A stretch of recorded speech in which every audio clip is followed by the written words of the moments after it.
Halo Family Seeker, hari ini kita akan membahas berita tentang Kris Wu yang lagi heboh.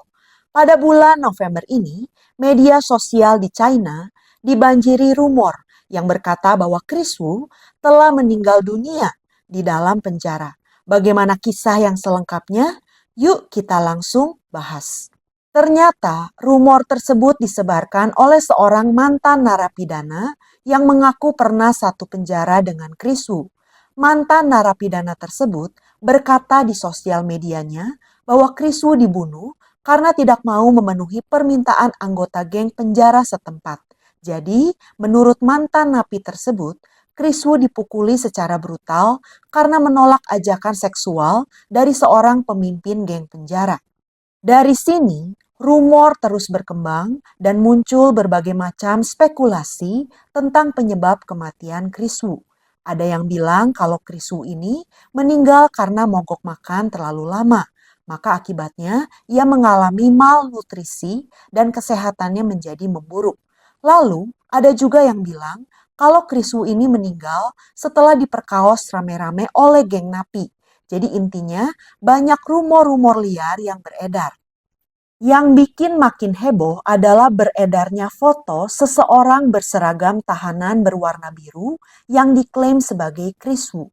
Banyak warganet yang langsung percaya dan ikut menyebarkan kabar tersebut tanpa mengetahui asal-usul berita tersebut. Akibat berita yang semakin simpang siur, akhirnya pihak kepolisian China memberikan klarifikasi resmi dan membantah semua rumor tersebut, dan mereka meminta masyarakat untuk berhenti menyebarkan rumor tersebut. Pihak kepolisian juga memastikan bahwa foto viral yang beredar adalah hasil editan. Mereka juga menegaskan bahwa Kris Wu masih hidup dan masih menjalani hukumannya di penjara Beijing. Dan pada tanggal 6 November yang lalu, ia masih merayakan ulang tahunnya yang ke-35. Dan beberapa fans pun masih menuliskan ucapan selamat untuknya di media sosial. Sekarang kita akan membahas sedikit tentang kisah hidup Kris Wu. Kris Wu adalah seorang aktor, penyanyi, produser rekaman dan model Chinese Kanada. Dia lahir pada tanggal 6 November 1990 di Guangzhou, China. Jadi sekarang ia sudah berusia 35 tahun. Lalu pada saat ia berusia 10 tahun, ia pindah ke Kanada bersama dengan ibunya. Bagaimana ia bisa terjun ke industri hiburan? Pada saat ia berusia 17 tahun, ia mengikuti audisi yang diadakan oleh SM Entertainment di Kanada dan ternyata ia berhasil lolos. Dari sini, ia menjadi trainee di bawah naungan SM Entertainment. Untuk info, SM Entertainment ini adalah salah satu agensi terbesar di Korea Selatan.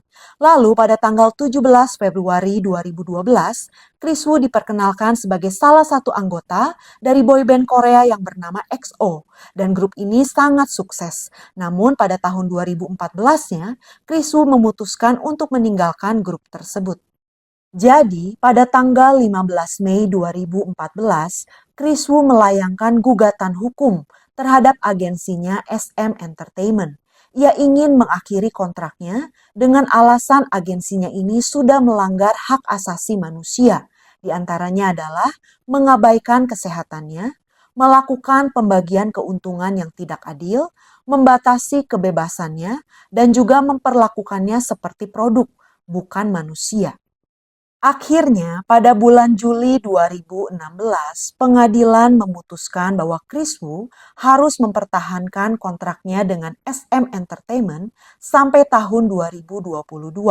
Jadi kalau Kris Wu ada pekerjaan di luar Korea, maka dia harus membagi pendapatannya dengan SM Entertainment. Sedangkan untuk pekerjaan di Korea, SM Entertainment tetap mempunyai hak eksklusif sampai kontrak tersebut berakhir.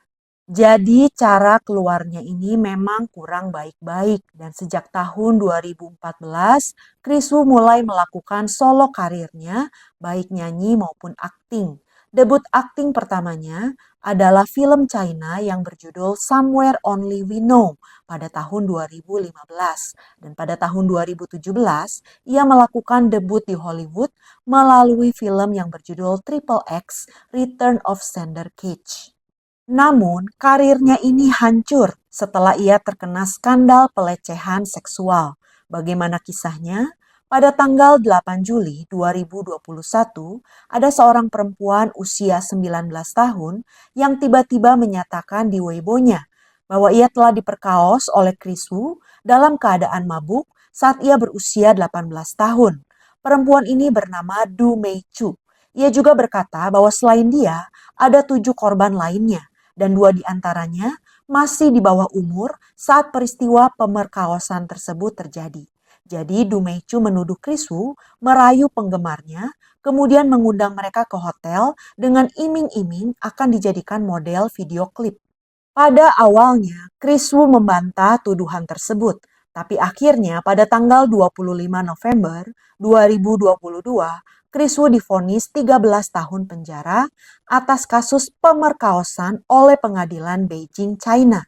Chris Wu terbukti bersalah telah memperkaos 3 perempuan dalam kondisi mabuk dari November hingga Desember 2020. Tidak hanya vonis penjara, pengadilan juga mengeluarkan perintah untuk mendeportasi Chris Wu ke Kanada setelah masa tahanannya selesai. Namun, baru-baru ini beredar video rekaman percakapan antara Du Meichu dan teman-temannya di media sosial. Rekaman suara tersebut dibagikan oleh Li En dan Liu Meli yang adalah teman dekat Du Meichu.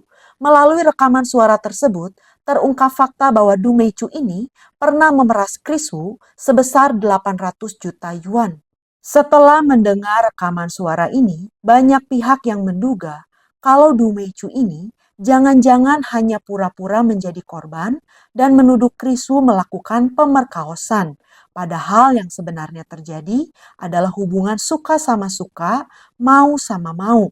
Apalagi sekarang, Du Meichu sudah menjadi seorang influencer terkenal di China. Sehingga banyak yang berkata bahwa Du Meichu ini hanya mau numpang tenar melalui kasusnya dengan Chris Wu. Bagaimana menurut Family Seeker? Apakah Chris Wu benar-benar dijebak oleh Du Meichu? Sebagai penutup, setelah dipenjara, Chris Wu sering dirumorkan kurang sedap. Pada tahun 2022, ia pernah dikabarkan sakit parah saat dipenjara. Lalu pada tahun 2023, Chris Wu pernah dirumorkan meninggal karena terlibat konflik dengan narapidana lain. Lalu pada tahun 2024, Chris Wu dirumorkan bahwa ia diracun. Sekarang pada tahun 2025, Chris Wu dirumorkan meninggal lagi. Jadi dia sudah dirumorkan meninggal sebanyak 3 kali.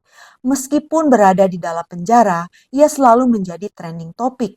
Tapi semua rumor tersebut tidak pernah terbukti kebenarannya. Banyak pihak yang menduga kalau rumor-rumor ini muncul dari akun-akun marketing yang sengaja bikin isu palsu demi menaikkan traffic dan interaksi. Media China juga mengingatkan agar publik tidak mudah percaya pada informasi yang belum terverifikasi. Akhir kata, kita doakan semoga Chris Wu bisa menjadi pribadi yang lebih baik lagi setelah ia menjalani masa tahanannya. Sekian cerita hari ini, sampai jumpa di cerita berikutnya. Ciao!